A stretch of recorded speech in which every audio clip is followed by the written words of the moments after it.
मोदी आज काशी के दौरे पर रहेंगे। पीएम मोदी वाराणसी को करोड़ों की सौगात देने वाले हैं।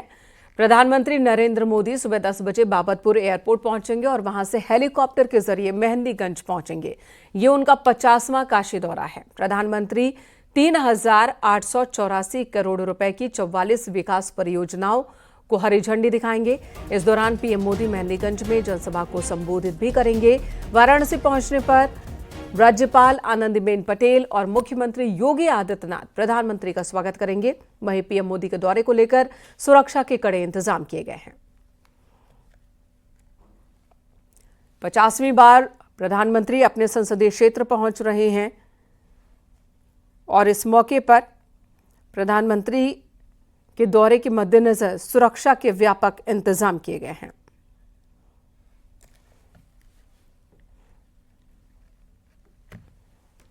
और इस वक्त वाराणसी से हमारे सहयोगी उपेंद्र द्विवेदी हमारे साथ जुड़ गए हैं। उपेंद्र, 10 बजे प्रधानमंत्री को आना है, 9 बज चुका है और ऐसे में वहां पर इंतजाम किस तरह के हैं? आप इस वक्त जनसभा क्षेत्र में मौजूद है, तो वहां पर जो लोग हैं उनसे भी बात कीजिए कि उनका उत्साह कैसा है।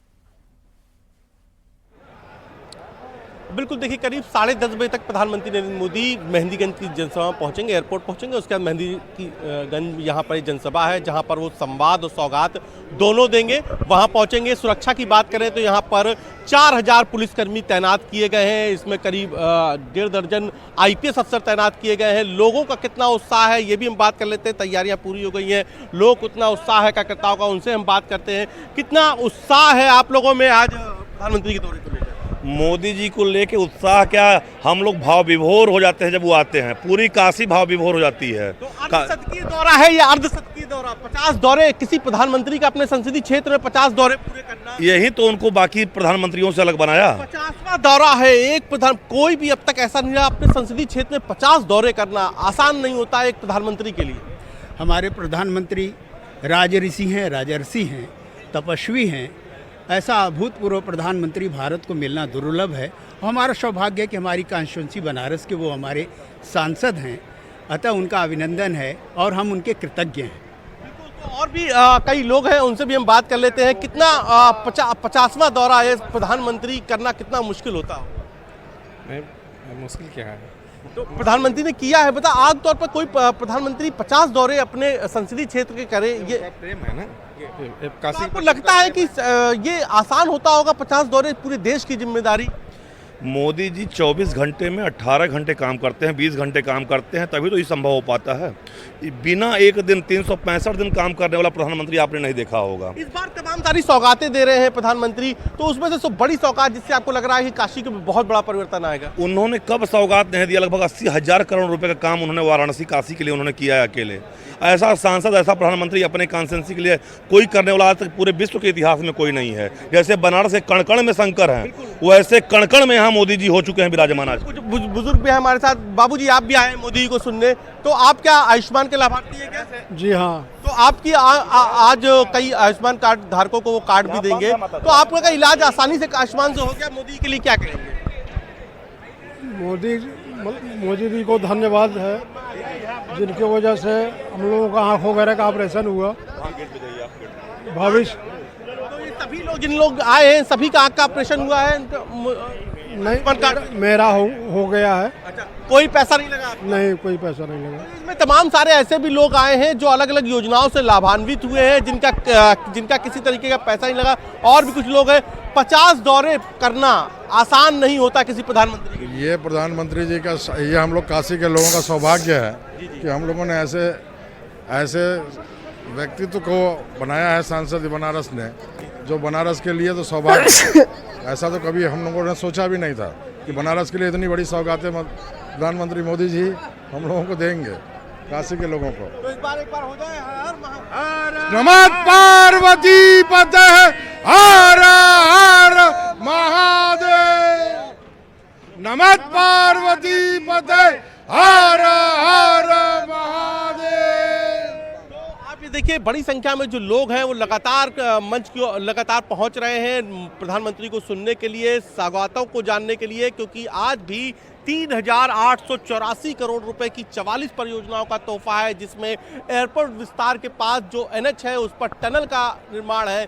तो इसके अलावा वाराणसी, गाजीपुर, जौनपुर में कई जगह पर विद्युत के सब स्टेशन की तोहफा आज प्रधानमंत्री देंगे, यानी कि बिजली की राह, बिजली मिलने की, गर्मियों में जिस तरीके बिजली किल्लत की खबर आती थी तो उस पर एक बड़ा असर होगा। इसके अलावा सुरक्षा कर्मियों के लिए यानी कि पुलिस कर्मियों के लिए भी बिल्कुल उपेंद्र, तो लगभग 4,000 करोड़ की परियोजनाएं हैं जिनका शिलान्यास और लोकार्पण करने वाले हैं प्रधानमंत्री।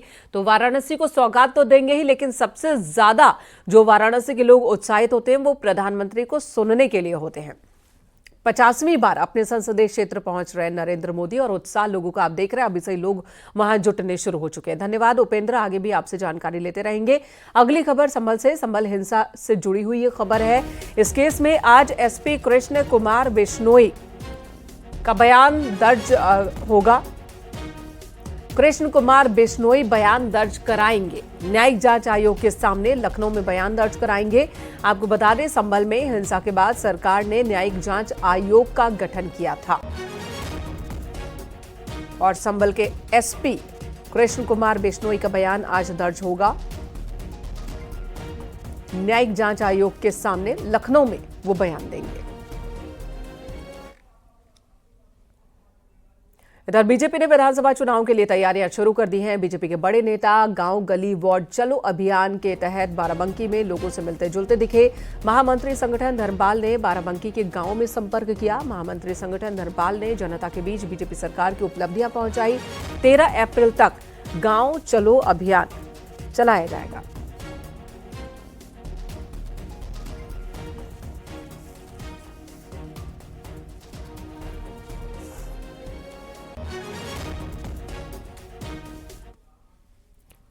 वक्फ संशोधन कानून लागू होने के बाद आज पहला शुक्रवार है और पुलिस आज होने वाले जुमे की नमाज को लेकर सतर्क है। वक्फ कानून को कई मुस्लिम संगठन विरोध कर रहे हैं।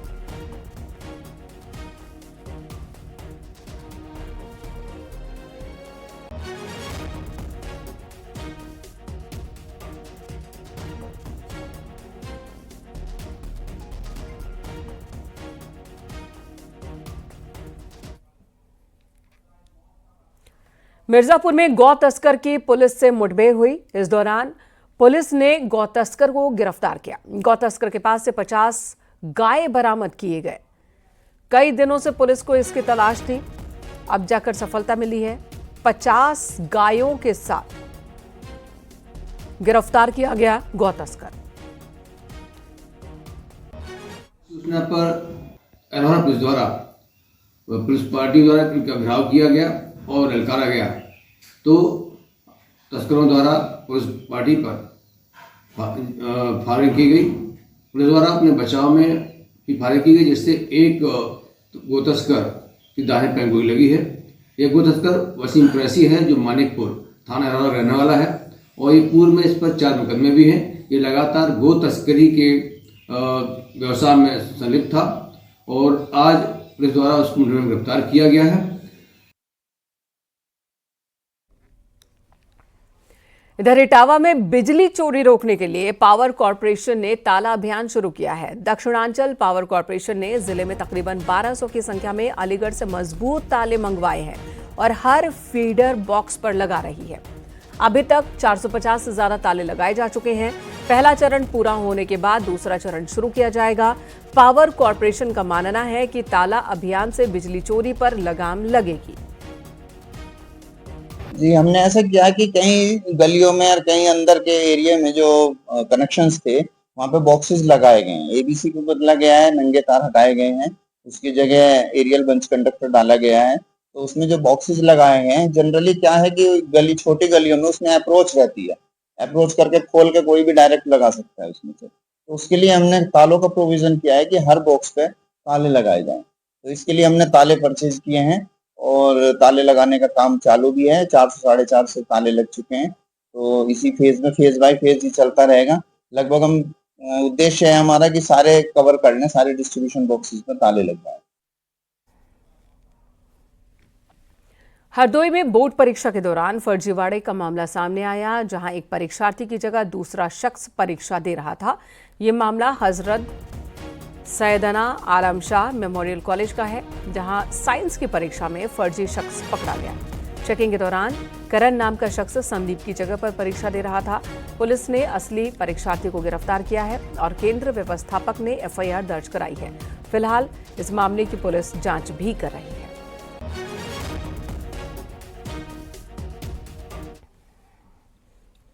हरदोई पुलिस ने 10,000 के इनामी बदमाश को गिरफ्तार किया, जिस पर गैंगस्टर एक्ट के तहत मुकदमा दर्ज है। आरोपी चोरी के मामले में फरार चल रहा था, जिस पर एसपी ने 10,000 का इनाम घोषित किया था। आरोपी तारिक बेहटा गोकुल थाना क्षेत्र का रहने वाला है।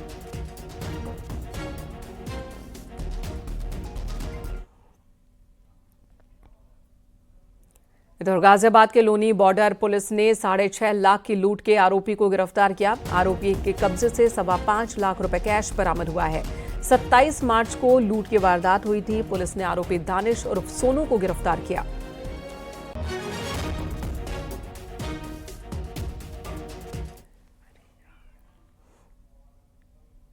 लखनऊ के अमौसी एयरपोर्ट पर ड्रग तस्करी में पिछले दिनों पकड़ी गई अफ्रीकी महिला तस्कर से मादक पदार्थ से भरे 30 कैप्सूल्स बरामद किए गए।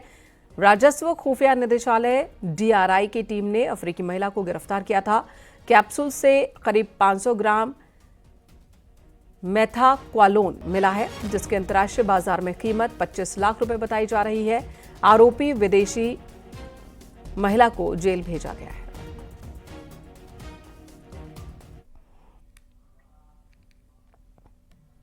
इधर रायबरेली में सब्जी वाले को बाइक सवार ने जोरदार टक्कर मारी और इस हादसे में दोनों ही शख्स गंभीर रूप से घायल हो गए। टक्कर की ये पूरी घटना सीसीटीवी में रिकॉर्ड हुई है। महाराजगंज थाना इलाके के रायबरेली रोड का ये मामला है। दोनों घायलों को जिला अस्पताल ले जाया गया।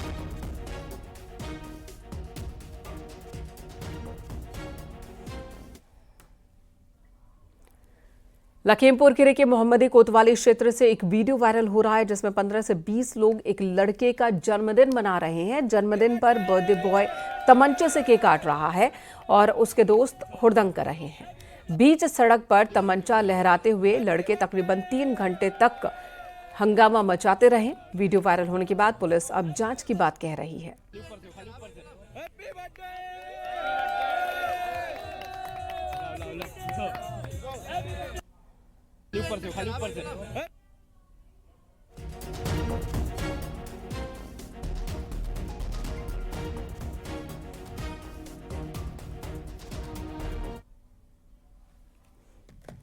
यहां रुकेंगे एक ब्रेक के लिए। खबरें ब्रेक के बाद भी जारी हैं।